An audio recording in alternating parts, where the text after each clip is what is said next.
Bismillahirrahmanirrahim. Assalamualaikum warahmatullahi wabarakatuh. Hello everyone, come back with me, and today I'm gonna talk about what is it?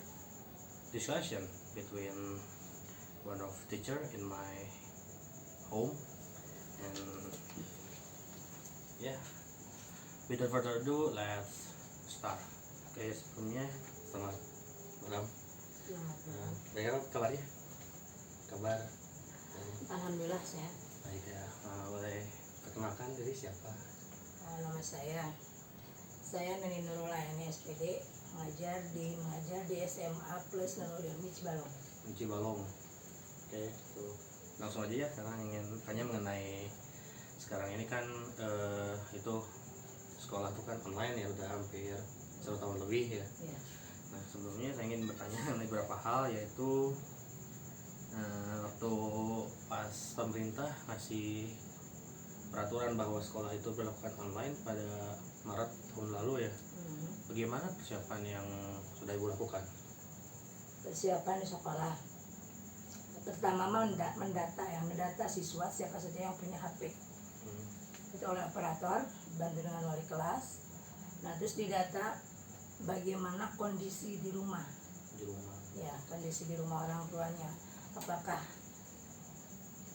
keadaan lingkungannya ya, misalnya ada bagaimana sinyal apa itu ya, semasa itu loh. Karena memang kebetulan kalau di daerah Cibalong kan tidak semuanya bagus ya, tergantung situasi keadaan lingkungannya. Jadi kurang tersebar menyeluruh gitu ya. Jadi ada pendataan. Lalu selanjutnya, waktu Ibu mencoba untuk pertama kali melaksanakan kegiatan ini, masih yang sudah laksanakan gitu, melakukan apa yang kan kalau tadi kan tentang persiapannya. Nah, kalau sekarang waktu pelaksananya gitu Ibu, bagaimana prosesnya? Pelaksanaan maksudnya? Kayak ya prosesnya gitu, bekerja ya kayak seperti kalau sekolah kan sekolah secara tatap muka langsung kan seperti penjelasan gitu, pemberian materi gitu kan. Nah, kalau secara online itu bagaimana Ibu? Kalau secara online teknisnya biasanya disesuaikan masalah kurikulum KD ya, disesuaikan. Nah, terus yang keduanya persiapan apakah anak tersebut itu siap tidak menerima materi semacam ini. Banyak sih persiapannya ya, kembali lagi ke gurunya masing-masing ya. Jadi tiap guru punya metode berbeda-beda begitu. Oke. Lalu untuk sekolah ini ada sibuk untuk kendala yang Ibu hadapi? Kendalanya banyak. Pertama, tidak semua siswa ya punya HP Android. Nah, terus kadang-kadang juga ada yang punya HP, ternyata awalnya kan sebelum ada kuota ya, dibagi pembagian dari kuota dari pemerintah, tidak punya kuota. Terus yang kedua kendalanya sinyal. Kadang-kadang anak mengerjakan tugas, telat memberikan tugas ya, mengirimkan tugas karena kendala sinyal. Terus yang ketiganya kadang-kadang orang tua kurang mendukung. Iya. Kalau kurangnya mendukung begini, ada satu siswa ya dari mulai Maret sampai dengan terakhir kemarin belum pernah ikut daring atau luring. Karena apa? Karena orang tua menyuruh lebih baik cari uang. Lebih baik disuruh kerja begitu. Kerja bareng dengan orang tuanya. Sampai sekarang belum pernah ya. Kecuali kemarin karena memang sudah beberapa kali akhirnya orang tua dipanggil nyata ke sekolah. Datang juga gitu. Jadi balik lagi ke siswanya ya. Jadi ada faktor-faktor seperti faktor internal gitu yang dilakukan. Jadi kembali lagi ke orang tua dan pribadi anaknya. Gitu.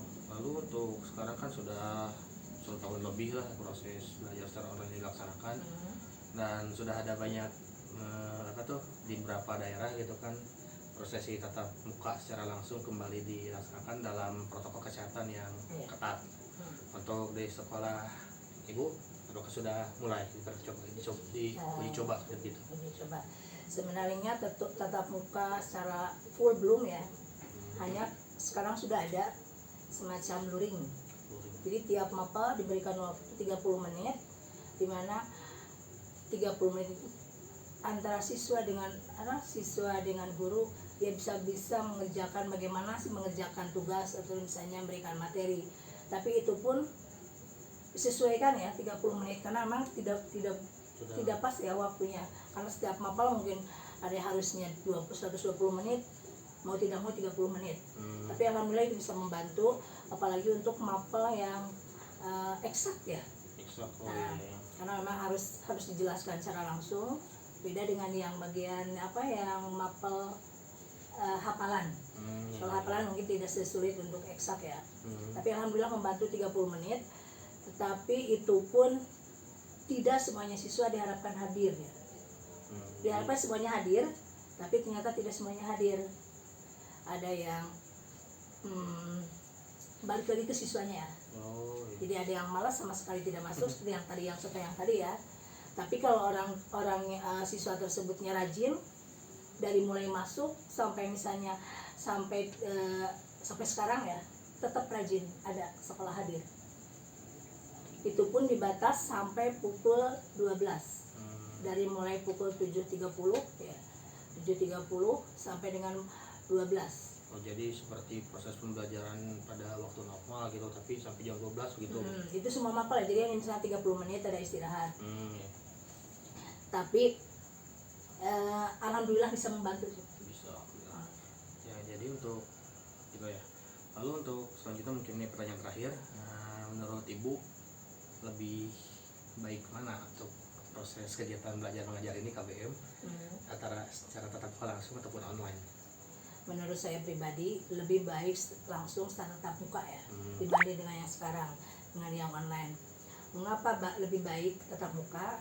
Karena dengan tatap muka minimal ada komunikasi secara langsung dengan siswa, dan juga bisa kalau misalnya ada masalah bisa secara langsung, beda dengan ketika online ya, karena memang banyak kendala.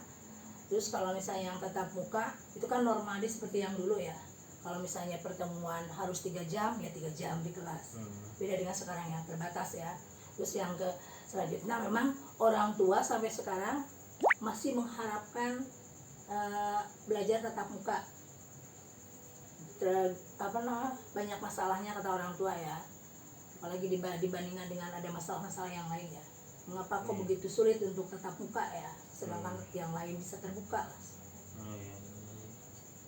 Jadi intinya tetap lebih baik tatap muka ya, karena untuk pembelajaran lebih jelas, lebih rinci dan sebagainya. Iya, tatap muka tapi dengan tetap menggunakan protokol kesehatan ya.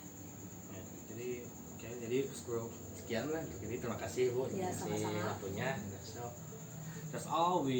That's our discussion with Bu Neni. Thank you for everyone watching.